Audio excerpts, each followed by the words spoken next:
What's that sound? It's For Amusement Only, the EM and Bingo Pinball Podcast. Welcome back to For Amusement Only. This is Nick Baldridge. Tonight I wanted to talk about Bally's fourth game, which was Atlantic City. Atlantic City built off of the success of Coney Island, which was the second game off the line, and kind of took a diversion from Spot-Lite. Now, whereas Spot-Lite had advancing odds and a variety of features, Atlantic City stripped it back down, made it quite a bit simpler. You have the same three cards that you have on Coney Island, with the same 3 extra ball setup. The only additional features above and beyond Coney Island are that the first 3 coins, as you insert them, can spot 15, 16, or 17. And it can also light corner scoring. And when you have all 4 corners lit, then it will win 200 replays. Now, this is a multi-coin game. It's more than just a 3-coin max. So, as you continue to feed in coins, you can earn 14, 15, 16, 17, 19, or 22 spotted, along with the corner panel. And this game has a doubling feature, which means that you can earn double the normal amount of replays if that feature is lit. Now, this game has fixed payouts because it doesn't have advancing odds.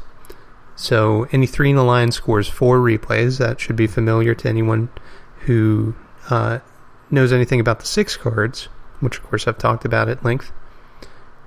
Any 4 in the line scores 20 replays, and any 5 in the line scores 100 replays. So on this game, the corner scoring is actually incredibly valuable. If you can make your corners, then you can win 200 replays, which is more than the max payout for any given card.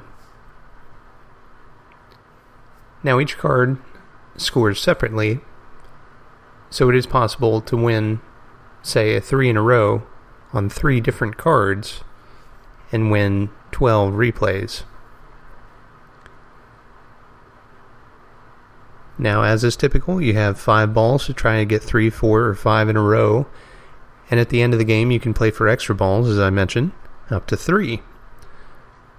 To play for extra balls, you push the yellow button after you shoot your last ball, and that will put it into extra ball mode. The game will search for an extra ball, and if the stars and units are in line, it will step up and award you an extra ball. Now, this can take many coins, and of course that's dependent on the position of the reflex unit. Now, I've talked about the reflex before, but essentially it portions your awards. So, as you win more replays, it's going to make it more difficult for you to earn spotted numbers, corners, and extra balls. And when I say earn, I mean earn the feature, not actually win. Of course, that still takes the same amount of skill regardless. Now, let's talk about art. This game has a beautiful back glass. There are several ladies hanging out on the beach. You might notice a theme with many of the bingos here. It's particularly apropos as we come into the winter months here. You start thinking about warmer climes. But they're on the beach, and in the background is the ocean. Lots of seagulls flying, and Atlantic City is written in wavy letters in the sky above. The first card is in the lower left, and it is green. And as I mentioned in my Bright Lights episode, the color of the numbers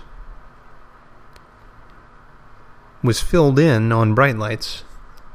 On this game, of course, and with Coney Island, they had switched to the white background.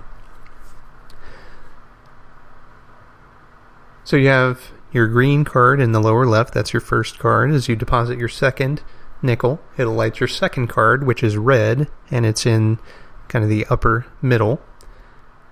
And then your third coin will light your third card, which is blue, in the bottom right. Below that, you have kind of a scroll looking feature that is pink, and in yellow is all your extra ball verbiage. In between the first and third cards, you have your corners panel, and the corners panel is orange with a yellow background. In the upper right, you have your replay meter, and of course this uses the attractive green numbers that Bally used up until a future game when they switched to white.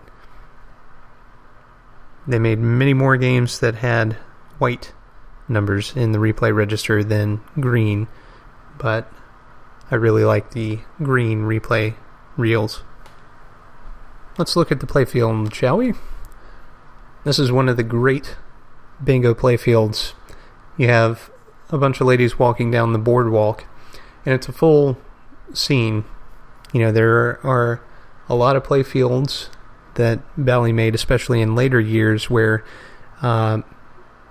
they really didn't have such full artwork because the numbers themselves became the main focus. But in these early years, the numbers were there, of course, but the artwork and the scenery that helped to set the stage for the theme of the game was really front and center. So up at the top, you've got the sky, and it's yellow. I guess the sun is setting. And you have 5 ladies walking down the boardwalk in front of the ocean. It's just a very picturesque scene. Now, for those that have been listening for a long time, you might notice I didn't say anything about rollover buttons. Well, those weren't added until later. And so, on these early games, the artwork also extended in the sides, in the areas where the rollover buttons came to be. It's also continued the use of the smaller split front white lamp shields and the red lifter cover with a Bally product written on it. So looking at the cabinet,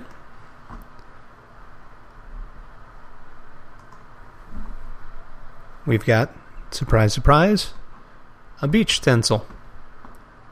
This game has an automatic ball lifter, of course being made after Coney Island, which also had an automatic ball lifter. It would. And the beach theme on the side is a very complex stencil. It's one of the ones that makes me just love bingo artwork. You have what's essentially a striped section in the back, yellow and red, and it's cut out or scalloped, and inset is the scene on the beach. You have the rail of the boardwalk. In the background you have a Ferris wheel, and you have a town set up there.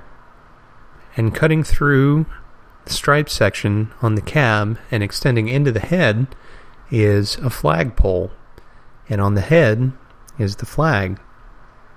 It's just very beautiful, and of course it's all pieced together very well. Beautiful game. Looks like a lot of fun. Shooting for corners is, of course, always very rewarding.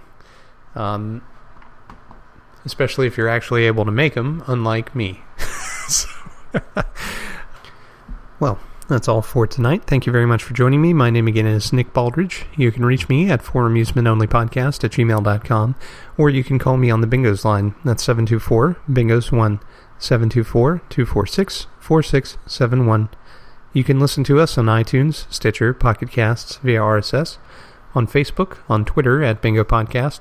You can follow me on Instagram, also at Bingo Podcast, or you can listen to us on our website, which is foramusementonly.libsyn.com. Thank you very much for listening, and I'll talk to you next time.